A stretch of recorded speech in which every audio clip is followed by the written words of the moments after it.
There we go. Got the recording going. Be thinking about that. We can drop them in the chat. People can unmute and ask questions later on. But I figured we just kind of start with some discussion. This is meant to be informal. We want to have a discussion around community colleges and their role in global learning and agriculture and just go from there. So with that, I'll just introduce myself quickly. Brad Kensinger. I'm here in Waterloo, Iowa at Hawkeye Community College.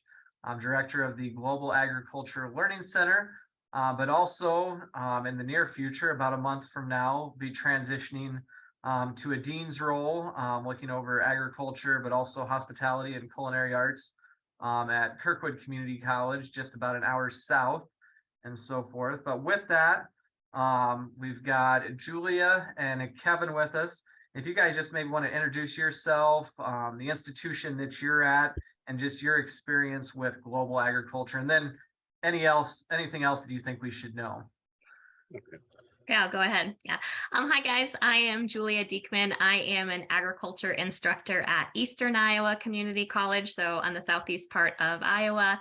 I have been at the community college for about 9 years, and although I haven't led my own international ag trip so much, I've worked with some different experiences with Brad at Hawkeye, had some international students come work with us. We're working on some international ag opportunities for a Liberian population that we have in our city.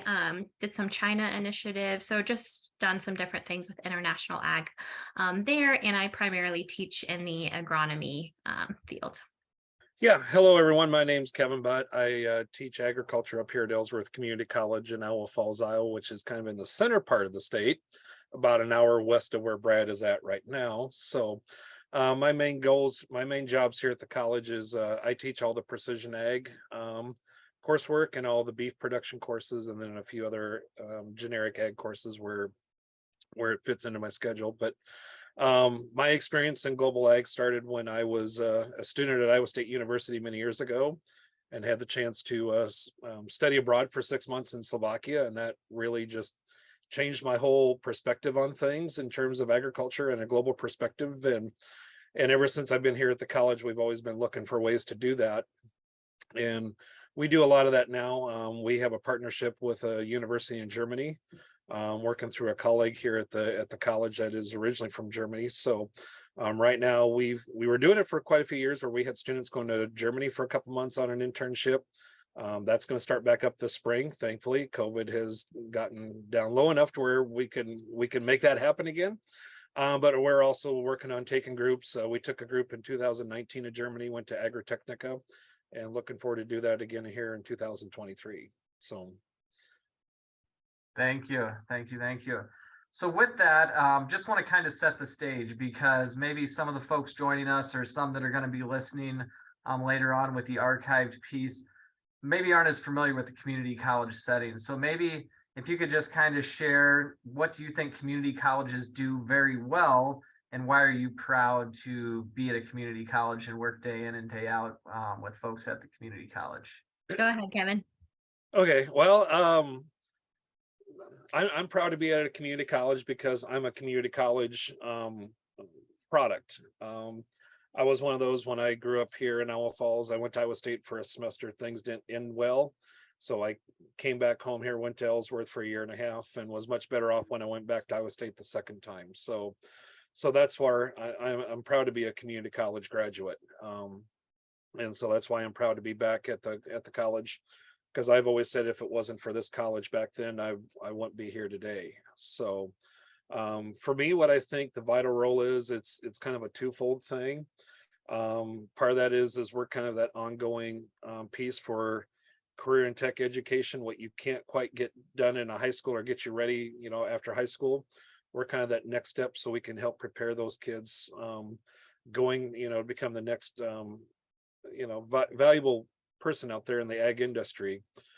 That's part of it, but then we're also, that other part is where we have students that start here much like I should have, which is maybe it's due to money or due to funds or something like that, or to make a transition from a rural high school into a big university, say like Iowa State or any of the big universities. That's a big culture change, and so we're kind of that nice progression, so it's not so much of a shock. So So to me, that's where I think we fit into the picture.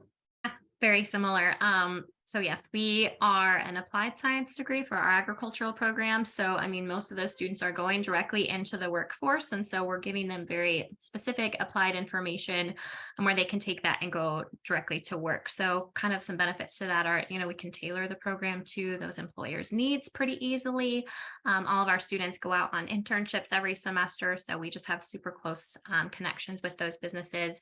And yeah, we're a smaller college. We have small class sizes. We know our students really well. We can help with the entire process. So from admissions to enrolling to workplace to, job placement after graduation, we have that opportunity just because we have the capacity to do it. And I also took classes at the community college before going to the university where I work right now. So it was just a great place to kind of go back to and be around home and then help these students find whether they want to go to work or to a university after that. Absolutely. And I guess I didn't mention this earlier, but kind of following that same thing, I am a community college product myself as well, with my associates of applied science and ag business. And once again, for me, it was a great 2 years there, 2 years at the university to get that ag education degree, and move forward. And I think also community colleges, and you both kind of hit at this, just respond so well to industry needs, very agile and meeting those needs. So with that, we're going to turn into a question of what do you see as community colleges' roles in global learning in agriculture? And, maybe what does that global learning mean? Because I have often been asked, well, why are community colleges who are focused on serving that local service area, why are we focused on global happenings and global curriculum and global projects? So if any one of you want to share some insight, and I know Kevin, you led off last time, so maybe not to put you on the spot, but Julia, if you maybe want to lead off with that one, and then you'll probably know what'll happen with the next question. So yeah, no problem.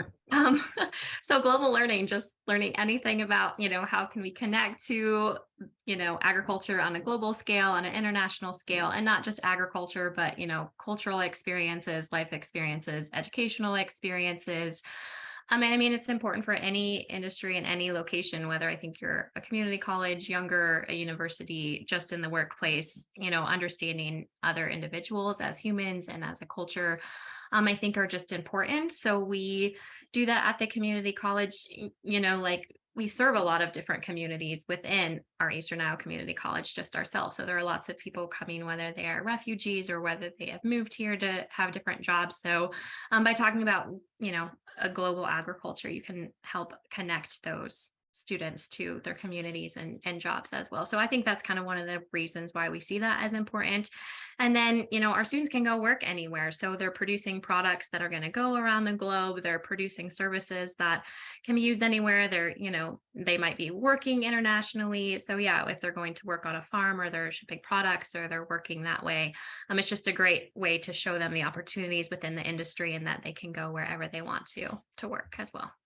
Yeah, just to kind of piggy off that too, what Julia said, it's the way we've always seen it here is, what we do here, in central Iowa, where a lot of our students come from, what we do here still has global impacts, whether it's the corn we raise and we're shipping it overseas or whatever it is. And kind of that goal is we want to make sure our students are aware of that and that they're, for them to be cognizant of that.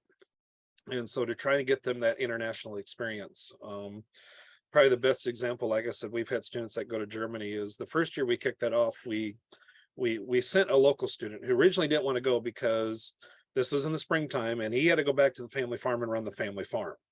We said, hey, you got a chance, you want to go to Germany? And he's like, no, I got to go run the farm. He went back home, told his dad, and his dad said, the farm will still be here.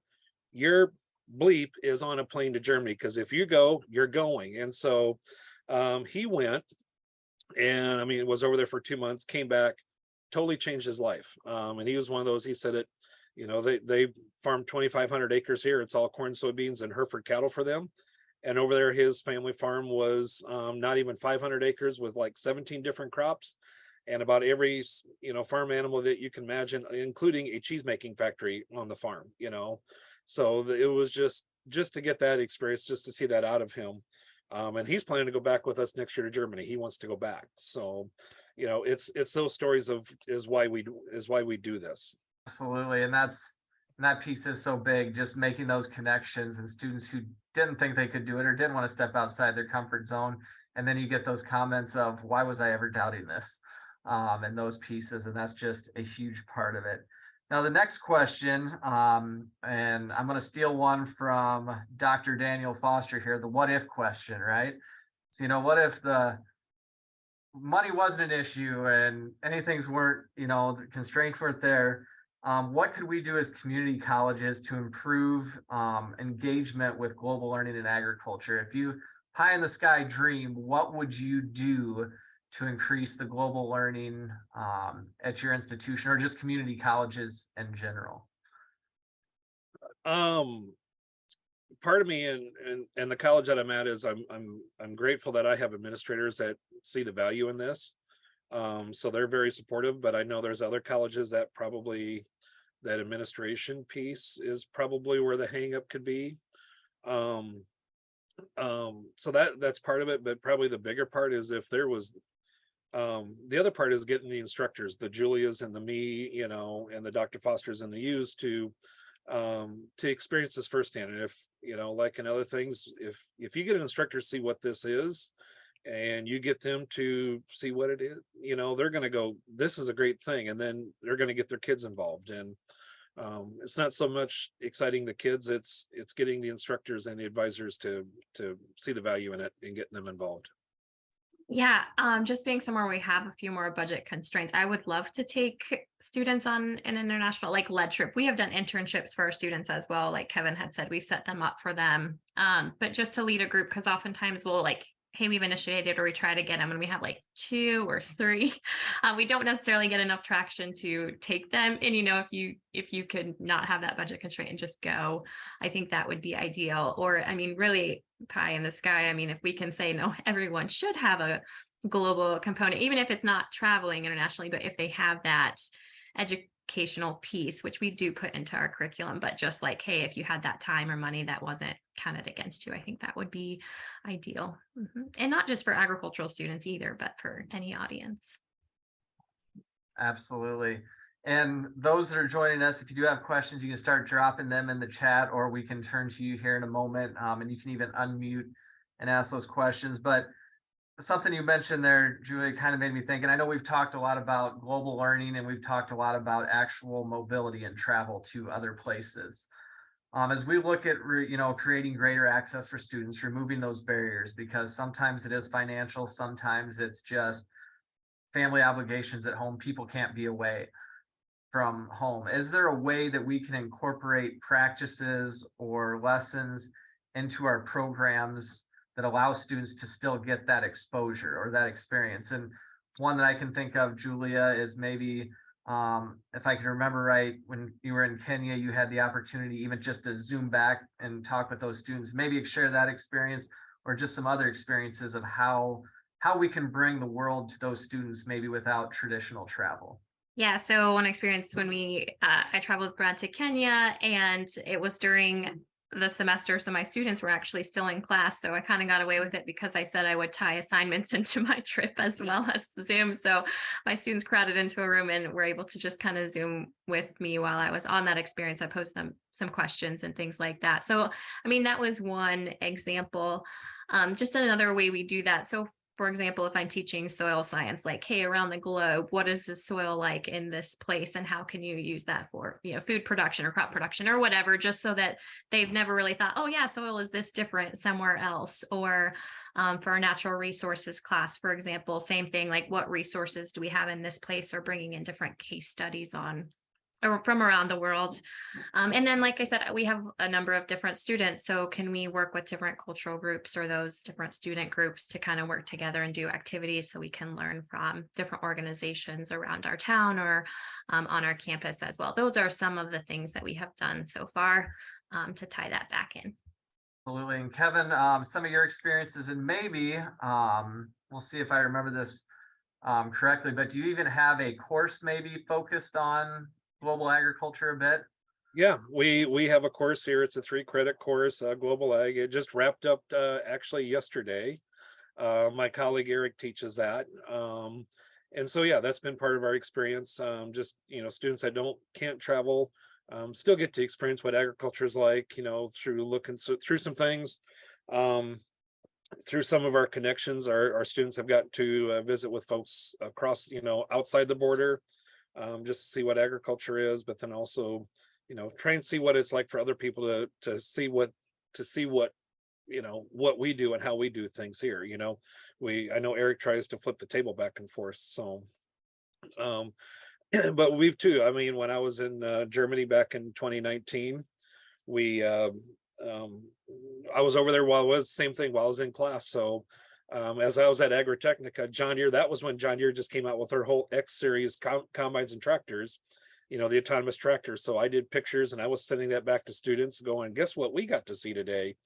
And then I had several students like, gosh, if I'd known that was there, I would have gone. And I'm like, well, you had the chance, you had the opportunity, you did, but you know, make a lesson for next time. So Absolutely. And I think that's one thing I know that I've kind of learned, as bad as COVID has been, and I will never say COVID was a good thing, but it has shown us way maybe to get creative and bring the world to our students, even just with virtual exchanges. And, we've started up at just in that time connecting where we've got students from 6 different countries connecting, and just what is the perceptions of GMOs and organic in each country, and what does a meal look like, and what does the equipment look like.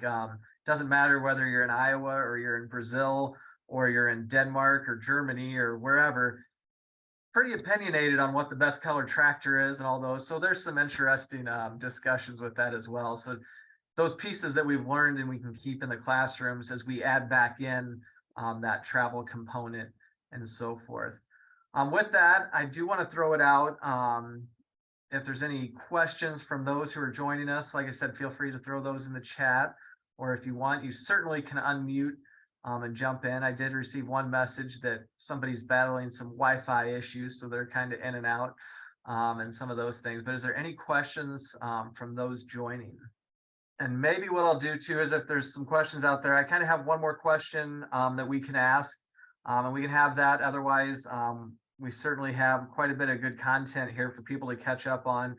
But when I use the term global, and even the conversations today, they've been very much about crossing borders, maybe crossing bodies of water, or, into another country.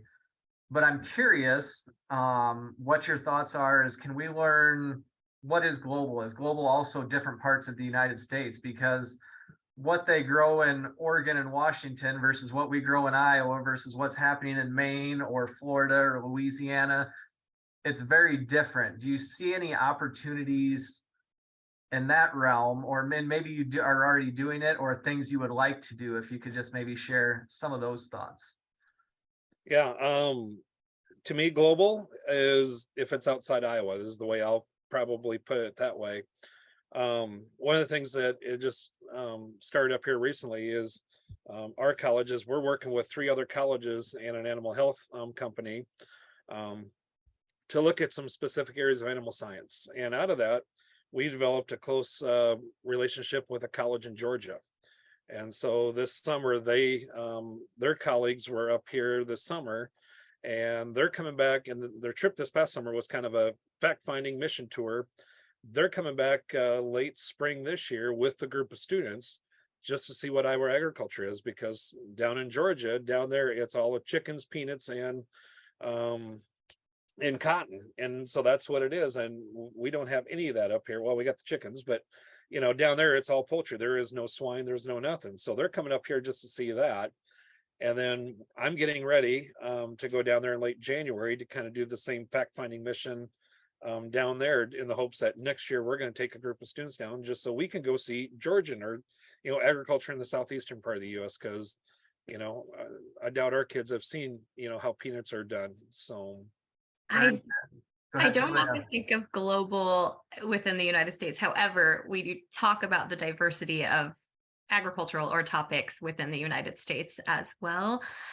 So yeah, just whether it is bringing in, case studies from other states or looking at issues in agriculture there and how, could that come here? What's the perspective? What should we pay attention to?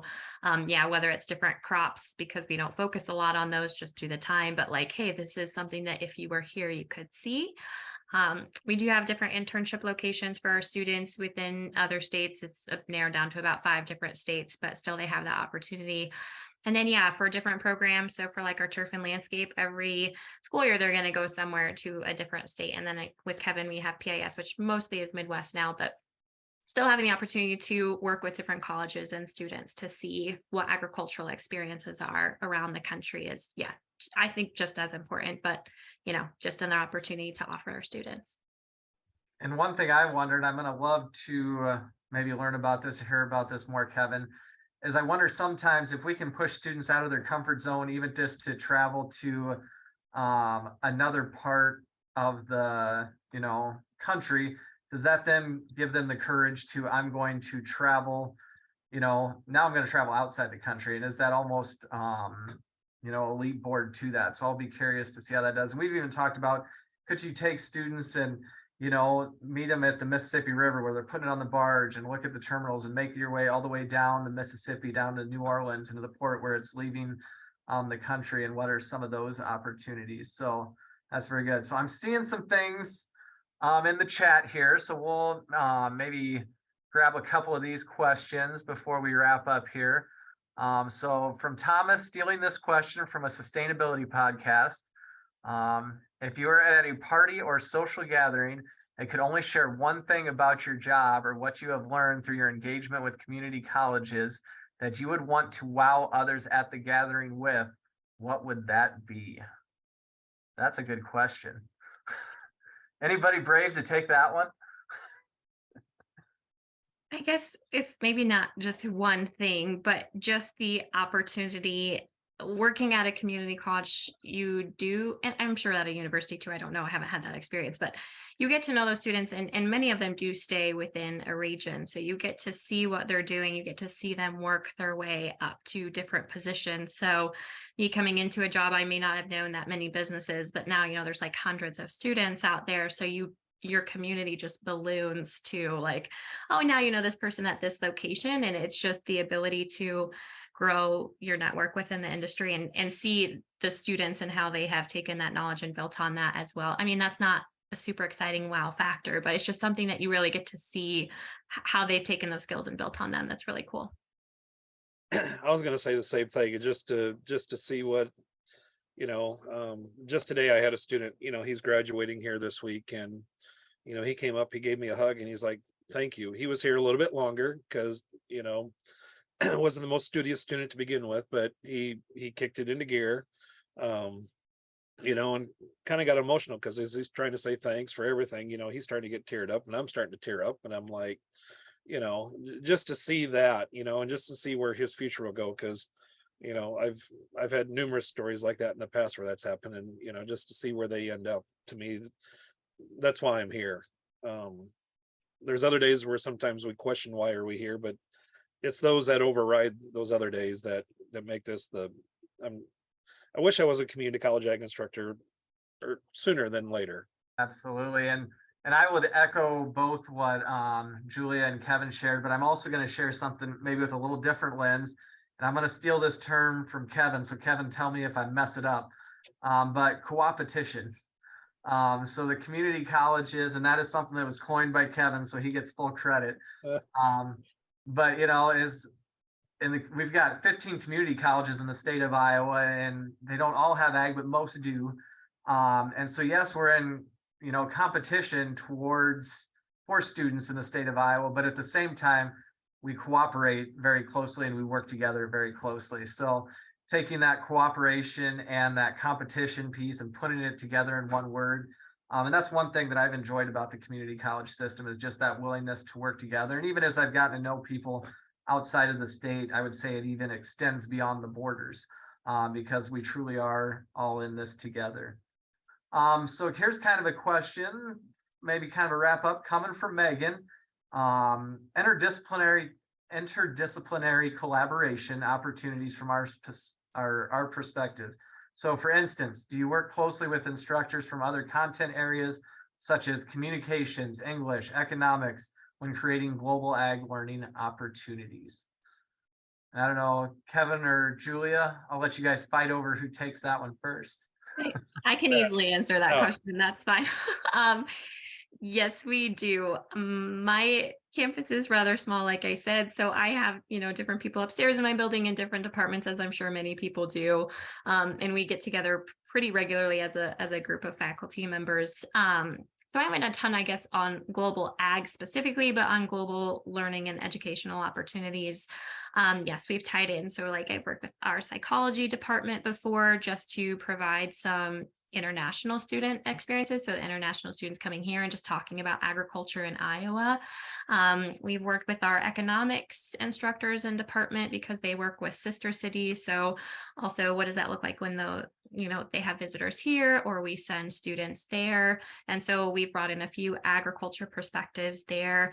I guess we have a couple initiatives with China. So we work with, it's not necessarily departments, but in terms of like student services or just having visitors come into campus, and we host different groups of people. So we work as a community group with that. And then when we've traveled, I traveled with English faculty there. So yeah, I mean, it's just like if there's someone that has an interest and it kind of meshes with the agricultural industry, we partner up just to kind of share some of those resources. I think those are kind of the primary ones that I can think of right now. Yeah, and our Germany thing would not have started if it wasn't for a social science instructor of ours who's originally from Germany. He's the one that kind of opened the door from both sides of us. But even on top of that, we still work with other faculty in the humanities, our business folks as well. We started a partnership with the university in Germany. And so ag was kind of the first one, but then, as I was talking to my counterpart over there, and we're talking about ag transfer where students will do economics, that kind of their eyes lit up and like, oh, we do economics. And now, our partnership has expanded into these other areas with business, economics. They're now looking at health sciences, another one that's they're going to look at here, I think next year, when that university comes for a visit here. So. Absolutely. And I think those partnerships, and Julia, you kind of mentioned that, this earlier too, as you struggle to find students, maybe you can't fill, something with just the agriculture students, but what if we take the agriculture students and the social science students and the economic students and we put everybody together? Now we've got something that's viable. So there's those options as well. As we do come, kind of our time together comes to a close today, I do want to thank everybody for joining us because I know it's a busy time of the year. You got the holiday season, you've got finals weeks. In fact, Kevin hopes this probably goes a little bit longer because it's back to grading finals and getting grades submitted for everybody here soon. But I do want to thank everybody for joining us. Thank you, Julia. Thank you, Kevin. I know time is precious, and we thank you for that time. For those that may be listening later, I encourage you, if you heard something that maybe sparked your interest or gave you an idea, reach out to any one of us. We would love to have further conversations, whether it's partnerships with global partners, if it's partnerships with four-year institutions, maybe it's HBCUs or tribal colleges or whatever that may be. Let's figure out how we can work together. And Kevin, he just threw his email in the chat there. kevin.butt@iowavalley.edu. Julia's is there as well, but if you search Julia, she just dropped it in as well. So those are both out there in the chat, but then also maybe you're just listening to the audio version, search Ellsworth Community College, find Kevin there, search Eastern Iowa Community College, Muscatine Community College, you'll find Julia. Like I said, Brad Kinser, I'm at Hawkeye Community College now, but soon you may have to search Kirkwood Community College, but we'll sort that out as we go. So thanks all for joining us. And with that, that's a wrap. Thank you, guys. Yep. Thanks, everyone. Thanks, Brad.